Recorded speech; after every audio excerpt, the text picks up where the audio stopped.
T20 world cup అంటేనే ఒక energy and మన ఇండియన్స్ అందరికీ ఒక ఎమోషన్. అలాంటి టీ20 వరల్డ్ కప్ పండుగ మరికొద్ది రోజుల్లోనే మొదలవనుంది.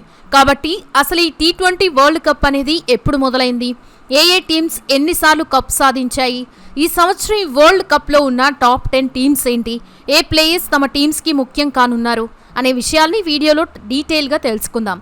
ఈసారి ఏ టీం వరల్డ్ కప్ గెలుస్తుందో మీ ఒపీనియన్ని కామెంట్స్లో తెలియజేసి వీడియోని ఎండ్ వరకు చూడండి. ఈ మెగా టోర్నీ ప్రయాణం 2007లో స్టార్ట్ అయింది. అప్పట్లో దీనిని ఐసీసీ వరల్డ్ టీ20 అని పిలిచేవారు. కానీ 2018లో దీని పేరుని ఐసీసీ మెన్స్ టీ20 వరల్డ్ కప్గా మార్చారు. ఇప్పటివరకు భారత్, వెస్టిండీస్ మరియు ఇంగ్లాండ్ జట్టు 2 సార్లు ఛాంపియన్లుగా నిలిచి అత్యంత విజయవంతమైన జట్టుగా పేరు తెచ్చుకున్నాయి. భారత్ 2007 మరియు 2024లో టైటిల్స్ గెలుచుకోగా పాకిస్తాన్, శ్రీలంక మరియు ఆస్ట్రేలియా జట్లు తలోసారి ట్రోఫీని ముద్దాడాయి. ఇక ఈ వరల్డ్ కప్లో రికార్డులు పరంగా చూస్తే మన విరాట్ కోహ్లీ 1292 పరుగులతో టోర్నీ చరిత్రలోని అత్యధిక పరుగులు వీరుడుగా ఉన్నాడు. అలాగే అత్యధిక మ్యాచ్లు ఆడిన రికార్డ్ మరియు అత్యధిక బౌండరీల రికార్డ్ రోహిత్ శర్మ పేరిట ఉండడం మనందరికీ గర్వకారణం.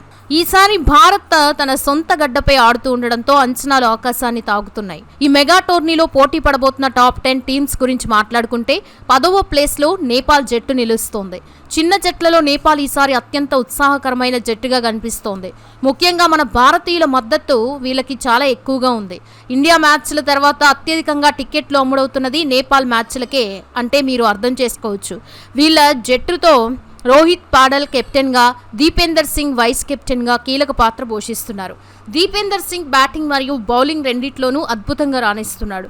నేపాల్ జట్టు గ్రూప్ స్టేజ్ మ్యాచ్లన్నీ ముంబైలోని వాఖాండే స్టేడియంలో ఆడబోతూ ఉండడం వారికి పెద్ద అడ్వాంటేజ్. ఎందుకంటే అక్కడ క్రౌడ్ సపోర్ట్ వారికి హోమ్ గ్రౌండ్ ఫీలింగ్ ఇస్తోంది. అయితే వారి డెత్ బౌలింగ్ మరియు బ్యాటింగ్లో నిలకడలేకపోవడం అది కొంత బలహీనతగా కనిపిస్తోంది. అయినప్పటికీ గత 24 మ్యాచ్ల్లో 17 గెలిచిన నేపాల్ రికార్డు చూస్తూ ఉంటే వారు ఈసారి జాయింట్ కిల్లర్స్ గా మారే అవకాశం ఉంది. ఇక 9వ స్థానంలో ఉన్న వెస్టిండీస్ ఒకప్పుడు టీ20 ఫార్మెట్ లో రారాజుగా ఉండేది. కానీ ఇప్పుడు ఆ ఫార్మెట్ లో కొంత కష్టపడుతోంది. 2 సార్లు ప్రపంచ కప్ గెలిచిన ఈ జట్టు ప్రస్తుత ఫామ్ అంత గొప్పగా లేదు.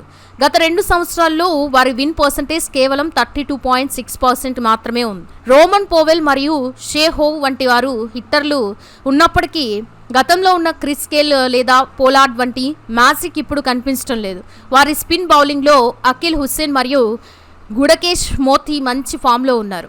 ఇది మన సబ్ కాంటినెంట్ కండిషన్స్కి బాగా సూట్ అవుతుంది. కానీ పేస్ బౌలింగ్ మరియు బ్యాటింగ్లో ఉన్న ఇన్కన్సిస్టెన్సీ వారి ఇబ్బంది పెట్టే అవకాశం ఉంది.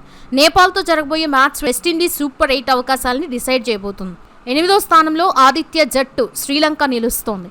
హోస్ట్ నేషన్గా వీరికి హోమ్ అడ్వాంటేజ్ పుష్కలంగా ఉంది.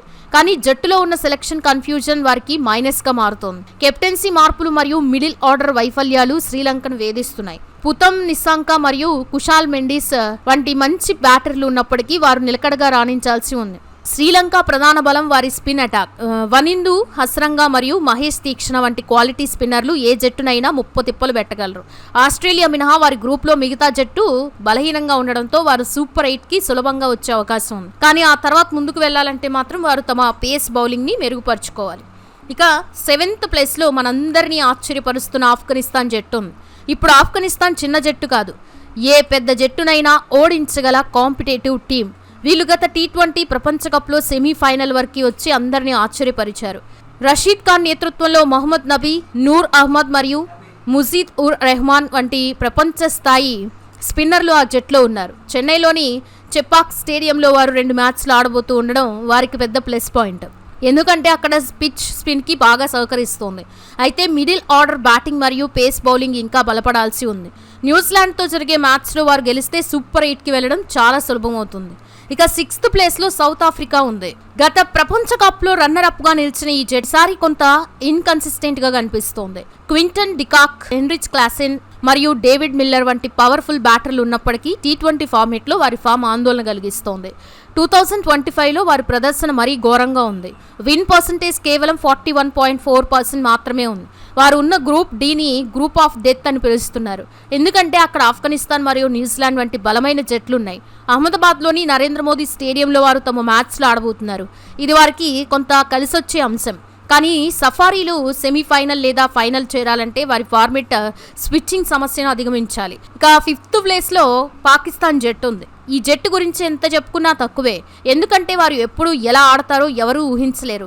ఈసారి వారు హరీస్ రౌఫ్ మరియు మొహమ్మద్ రిజ్వాన్ వంటి కీలక ప్లేయర్లని పక్కన పెట్టడం వంటి కొన్ని కఠినమైన నిర్ణయాలు తీసుకున్నారు. బాబర్ అజమ్ మళ్లీ జట్లోకి రావడం వారికి బలాన్ని ఇస్తోంది. పాకిస్తాన్ ప్రధాన బలం వారి బౌలింగ్. షాహీన్ అఫ్రిది మరియు నసీం షా వంటి వరల్డ్ క్లాస్ పేసర్లు ఆ జట్లో ఉన్నారు. రీసెంట్గా ఆస్ట్రేలియా మీద సిరీస్ గెలవడం వారి ఆత్మవిశ్వాసాన్ని పెంచింది. కొలంబో వేదికగా వారు తమ మ్యాచ్లు ఆడబోతున్నారు. అక్కడ కండిషన్స్ వారికి బాగా తెలుసు. అయితే వారి మిడిల్ ఆర్డర్లో ఫైర్ పవర్ తగ్గడం కొంత ఆందోళనకరమైన విషయం. ఇక 4వ ప్లేస్లో న్యూజిలాండ్ జట్టు నిలుస్తోంది. కివీస్ జట్టు ఎప్పుడు ఐసీసీ టోర్నమెంట్లో సైలెంట్గా వచ్చి సెమీఫైనల్స్ లేదా ఫైనల్స్కి చేరుకుంటుంది.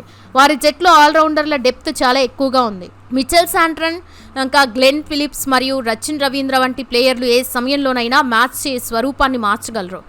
చెపాక్ స్టేడియంలో వారు 3 మ్యాచ్లు ఆడబోతూ ఉండడం వారి స్పిన్నర్లకి మరియు స్పిన్ బాగా ఆడగలిగే బ్యాటర్లకి పెద్ద అడ్వాంటేజ్.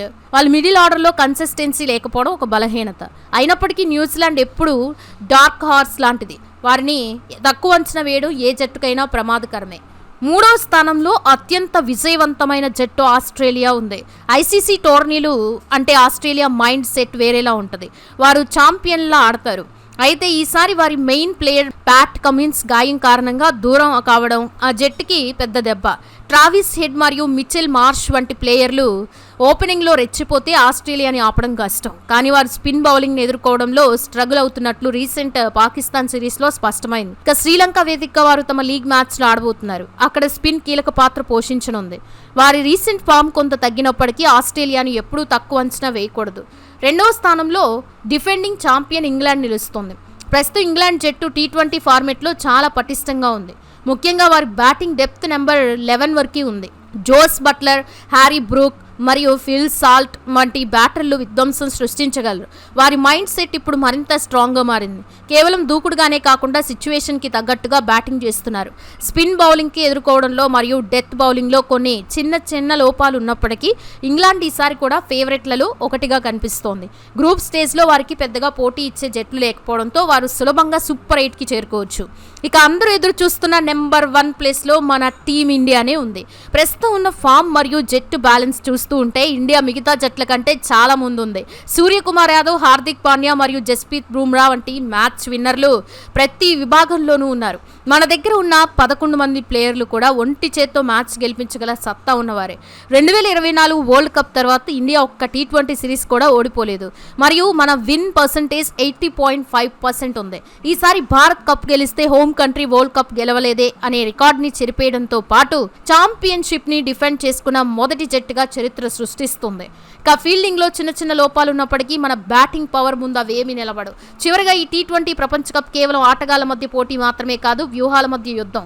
రికార్డుల పరంగా చూస్తే విరాట్ కోహ్లీ అత్యధికంగా 8 సార్లు ప్లేయర్ ఆఫ్ ద మ్యాచ్ అవార్డులను గెలుచుకొని తన ఆధిపత్యాన్ని చాటాడు. బౌలింగ్లో అజంతా మెండిస్ 6 వికెట్లు ఇచ్చి 8 పరుగులు చేసిన అత్యుత్తమ గణాంకాలు ఇప్పటికీ చెక్కు చెదరకుండా ఉన్నాయి. అత్యధిక విజయాల శాతం కలిగిన జట్టుగా మన భారత్ 67.30% అగ్రస్థానంలో ఉంది. ఈ గణాంకాలు మరియు ప్రస్తుత జట్ల బలాబలాలు చూస్తూ ఉంటే ఈసారి టోర్నీ అత్యంత ఉత్కంఠభరితంగా సాగడం ఖాయం. సో ఇది ఫ్రెండ్స్, ఈ వీడియో కనుక మీకు నచ్చితే ఒక లైక్ చేసి ఇలాంటి మరెన్నో ఇంట్రెస్టింగ్ వీడియోస్ కోసం మన ఛానల్ని సబ్స్క్రైబ్ చేసుకోండి. Thanks for watching.